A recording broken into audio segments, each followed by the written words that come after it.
formation qui insère le mouvement dans l'accompagnement, mais aussi qui insère plus de corps et de dimension physique. C'est-à-dire que les personnes vont vraiment pouvoir expérimenter ce que c'est dans leur coaching de mettre plus de mouvement, de faire plus bouger l'autre et d'utiliser plus leur corps et aussi celui de leur coaché.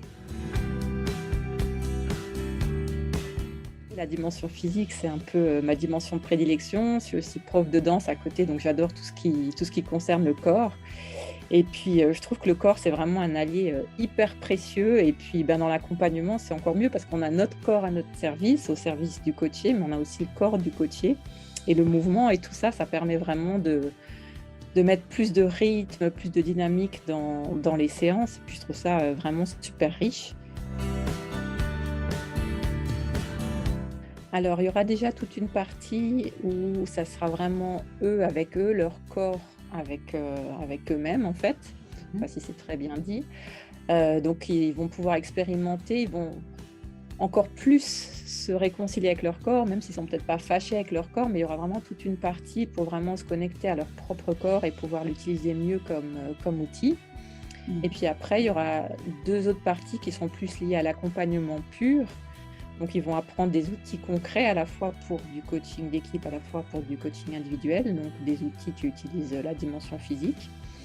Et puis, ils vont aussi voir comment eux, ils peuvent mettre plus de mouvement dans leurs accompagnements, justement, avoir plus de rythme, surprendre l'autre, etc., le faire bouger. Enfin, vraiment, je trouve que ça peut vraiment donner beaucoup d'animation et de rythme aux séances, de plus faire bouger l'autre et de plus bouger soi-même. Ils vont repartir donc avec, je pense, un autre regard sur la dimension physique dans leur accompagnement. Ils vont partir avec des outils concrets. Et de nouveau, ça va être coaching individuel, coaching de groupe, coaching d'équipe. Donc, ça sera multifonction comme outil. Et puis, je pense aussi un autre regard sur leur propre corps, finalement. C'est une formation pilote, donc je ne l'ai jamais faite sur 3 jours. Par contre, j'ai un atelier qui est un peu une introduction à cette formation que j'ai donné 2 fois déjà. Et puis dans cet atelier, on a un outil qui fait parler le corps du coaché. Et j'ai adoré voir vraiment la joie et puis les moments aha sur le visage des participants quand ils se rendaient compte de tout ce que le corps finalement avait à leur dire par rapport à la problématique. C'était vraiment super beau à voir.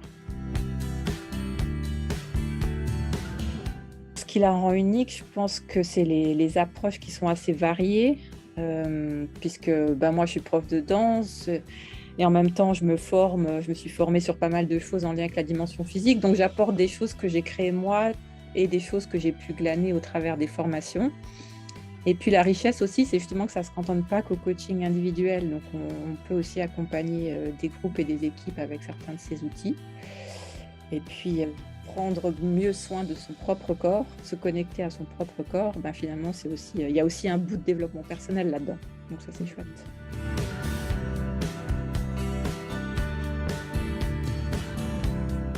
Est-ce que vous avez envie de faire vos coachings toujours de la même façon ou est-ce que vous avez envie de changer, de sortir de votre zone de confort? Si vous avez envie de sortir de votre zone de confort, c'est pour vous, sinon non. Et puis, si vous avez encore un doute, le prochain atelier de 3 heures a lieu le 23 septembre à 17 h. Donc, vous saurez sûrement mieux si vous avez envie de vous inscrire à la formation après l'atelier.